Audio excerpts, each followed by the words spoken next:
Hello YouTube, I'm Vince White. I'm an employment attorney, and on this channel we answer publicly posted questions from YouTube users, getting folks the answers they need from an employment attorney. We have a question here from YouTube user in HD Films. Very cool. Who asks us, hey, contacting you from Memphis, Tennessee. I've always heard Memphis is pretty awesome.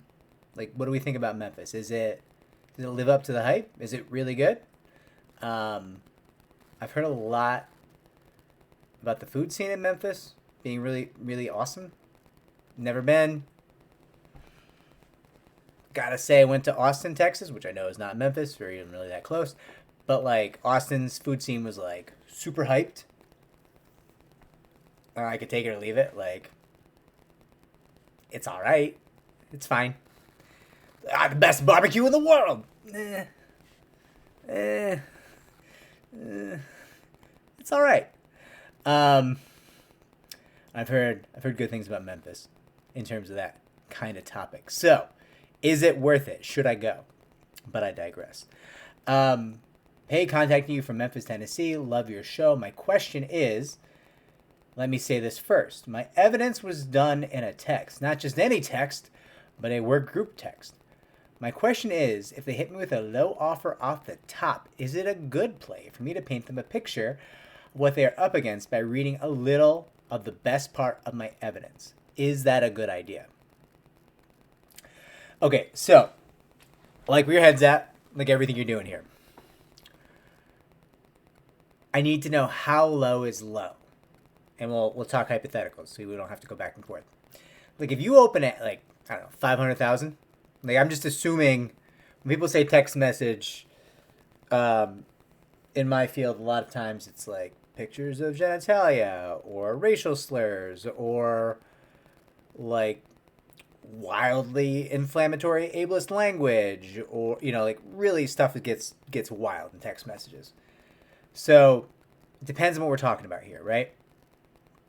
But if you like open at $500,000, like 500K, and they open at 5,000,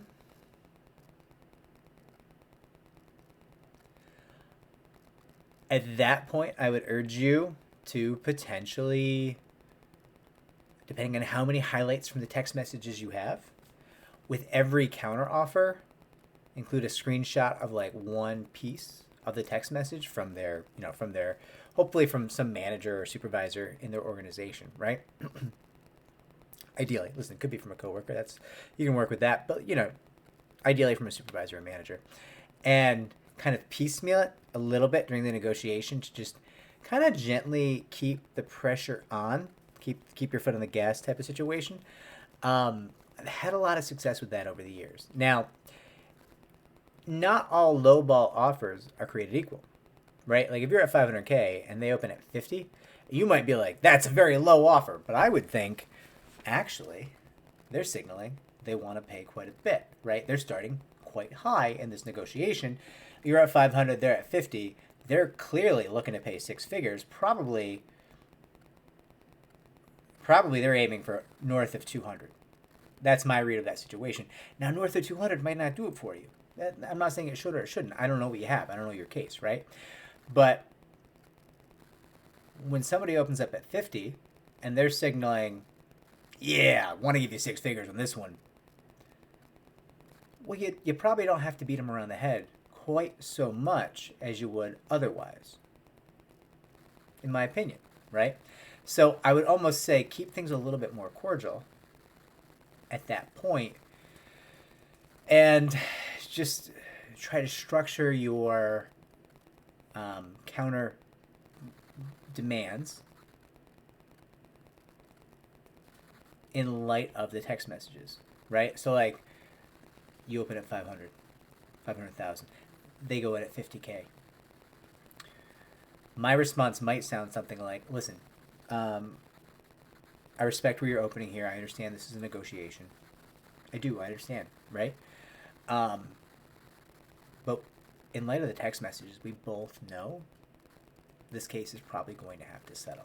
I can't see you going forward on this case. So, listen, you move to 50 and I appreciate that. I will come down from 500. I will come down to 480, 475, right? And you didn't have to stick a screenshot in there for that to be a little bit of a, right? Like, you're just like, I appreciate where you're going, and I appreciate what you're signaling, and we're having a nice civil discussion about righting some wrongs. And I understand the attorneys involved here, the defense counsel, aren't the ones who said the things or whatever happened in those text messages. Those are different human beings. Doesn't mean the defense counsel are great human beings. They might be. They often are. But, I'm just saying they're not the ones who did the thing. So you can keep it real nicey nice, real civil. I want to say gentlemanly, but that really doesn't serve the interest of at least half of our audience, probably more than that, frankly. So that might be the way I would go with a very high end of the lowball offers. And listen, 50K is never insulting in our field. Even if you're like, listen, this case is probably worth 2.5 mil. 50K is probably all that defense attorney could get in that moment, and they're trying to get more. They might agree with you it's a 7-figure case, right? But it's hard to shake 7 figures out of a CFO who doesn't really understand the law or understand how bad this could get in front of a jury, right? And that can take time. So a lot of times you'll get apologetic versions of the 50K, like, hey, this is what I have authorization for today. I'm working on it. I'm working on it. This is not our last best final. I'm working on it. But today I have 50,000 for you. And I heard your demand. I'm not going to say I fully agree with your demand. I don't think that's the correct number, but I do agree with what I believe is your sentiment that 50,000 is not the number either. And so I'm going to try to get you more. And that's a defense attorney who's being, I think, negotiating in good faith. Right? I mean, listen, they could be lying. They're often lying. But odds are, statistically speaking, I think that person's probably going to try to get you more money. It might not be the amount of money you're looking for, and that's a different story. But, they're going to try to get you a little bit higher before you got to start turning those screws on them to really get the money that you're looking for in this settlement. So in HD Films, I hope this helps. If it does, like, subscribe, comment down below. You don't mention here if you have representation. Always a big factor. Often not having representation, and this is not a pitch. I'm not trying to get you to hire me. Hire local attorneys in Memphis, okay? There happens to be a couple good ones that I've heard of. But if you're representing yourself, you will get lowball offers. And some defense counsel won't be able to see past the lowball offer. They will not be able to engage in fair dealings, frank discussions with a pro se litigant. It's not even that they're unwilling. It's often that they're incapable of dealing with you in the way that they would deal with an attorney. And that's not a statement on your abilities. You seem like you're really on top of this. You seem like you really understand this industry. You seem like you got some good things going on, but if you weren't so busy, I'd probably be encouraging you to go to law school and become an employment attorney, right? Because you got the instincts. Now, I raise this because no matter how good your claims are, no matter how good your evidence is, sometimes if you don't have an attorney, they're just never going to make you the offer you're looking for. And part of that comes down to they don't believe you can try the case. And odds are they might be right because you haven't tried a case yet. Probably haven't taken a seminar on how to try a case. You probably haven't taken the coursework. You don't really know the procedures.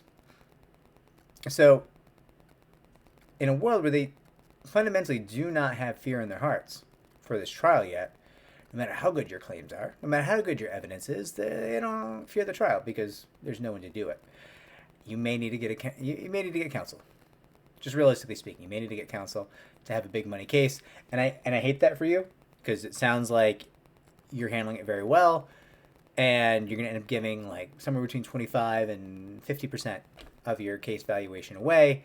If you hire an attorney, hopefully lower, right? Remember, if you had a really good case, you can negotiate a little bit with these attorneys, not with our firm, but with local firms. You can say, listen, this is a sick case. You're going to make money on this case. So I hear you that you want 40%, but I'm not going to do it. If you want to take this case at a third or 35%, we can talk about that.